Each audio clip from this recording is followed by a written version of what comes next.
The American people have the right to know it, have the right to know their existence.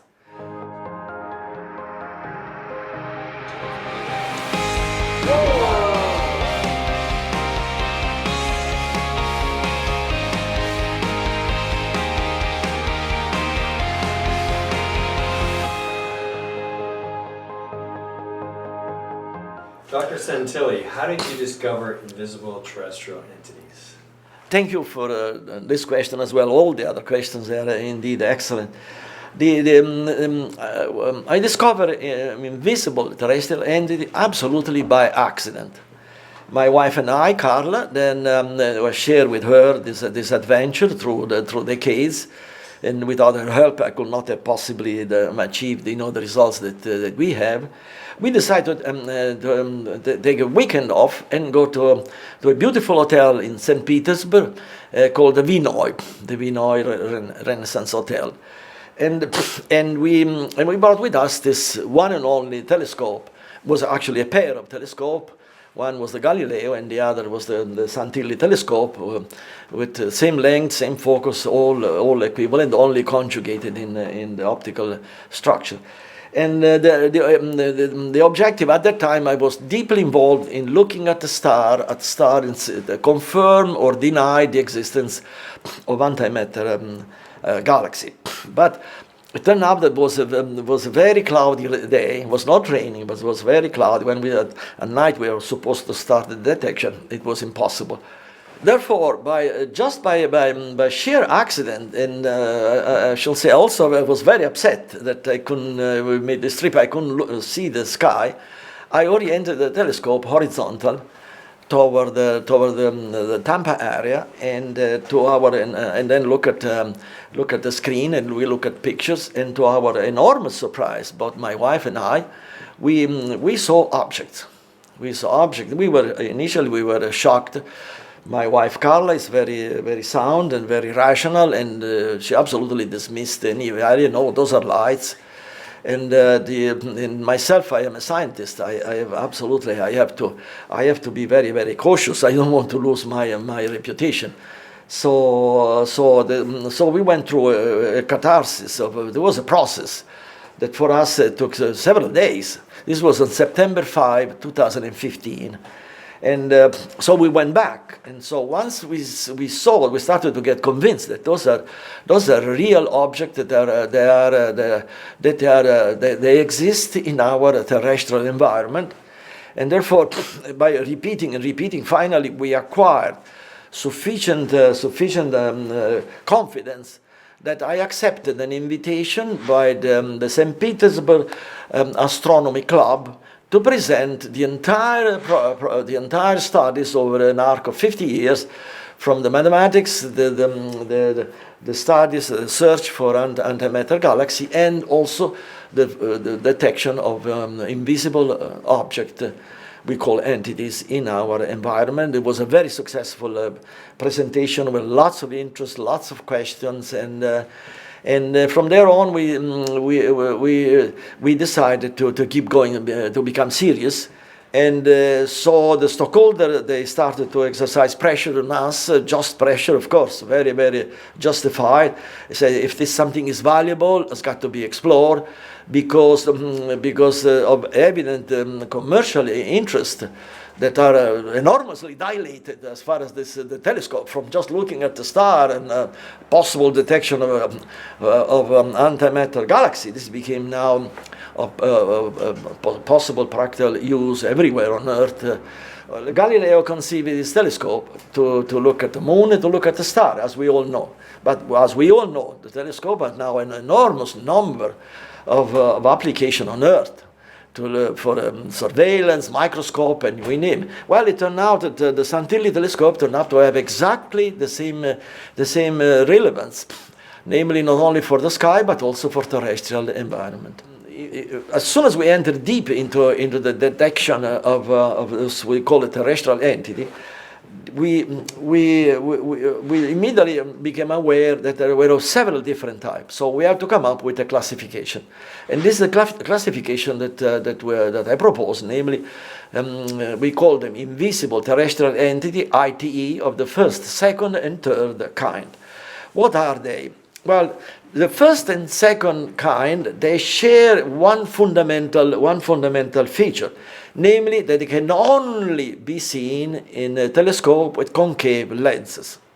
Remember, all our detection are dual with the Galileo and the Santilli telescope. So we accept a detection of an invisible terrestrial entity in our telescope if and only if it does not exist in the Galileo, and vice versa. So this is a common feature, but we recognize that there are two types that we call the first and second type.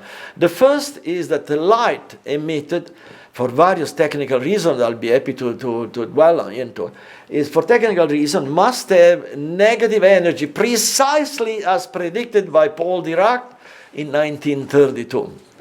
And while, so that we call them dark of the first type, or dark ITE. The second type, instead, they have their own light, and we call them also bright ITE they are of the second type.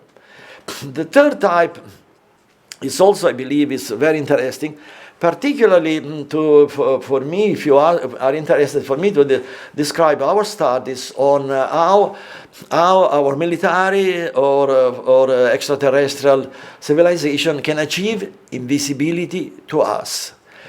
And the ITE of the third type are squarely in that field. What are they? Essentially, they are entity. Entity includes everything in the old Greek sense. Everything that exists in the universe is an entity, especially if it can be differentiated from its environment, according to the Webster dictionary.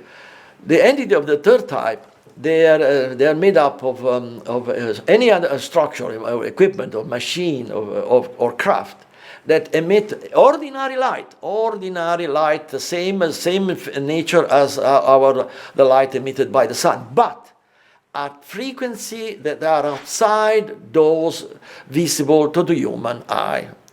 So nevertheless, even though they are not visible to the human eyes, they are indeed visible to a digital camera. So therefore, can be technically, scientifically, incontrovertibly detected with evidence. And those are, we call them the third type, because they are very, very intriguing. I received many letters, hundreds of letters with pictures of people who they claim, justly so, I believe, that they see nothing in the sky, but they shoot a picture in the empty sky and they see entities in the picture. They send many to us, and we explain what they means that there are entities that have achieved invisibility to us by simply shifting the frequency of their light. But my point that I believe to convince everybody in our group that we have to disclose this to the public is that especially the invisible terrestrial entity of the second type, that they are bright, they have the characteristic behavior of conducting surveillance over civilian, industrial, and military plants, installations, and other things. So since we had detected that many of them, we were certain now that the documentation on their existence was beyond credible doubt. If there are doubts, then they're they're political, reach a point in which the evidence is overwhelming. Since the evidence was so overwhelming, then my point, it convince everybody, is that the American people have the right to know it, have the right to know their existence, so that they can participate in the process, in the collegial process of their examination for the studies. This is a problem of enormous complexity.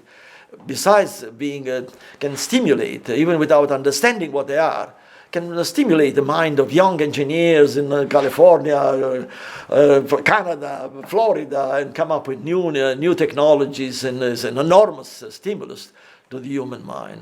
That's the point that finally convinced everybody, and so we decided to come up with a breaking news that was very nicely professionally made by Business Television in Canada. They prepare a breaking news presenting essentially what we are describing, including some of the pictures that you have seen projected in the screen.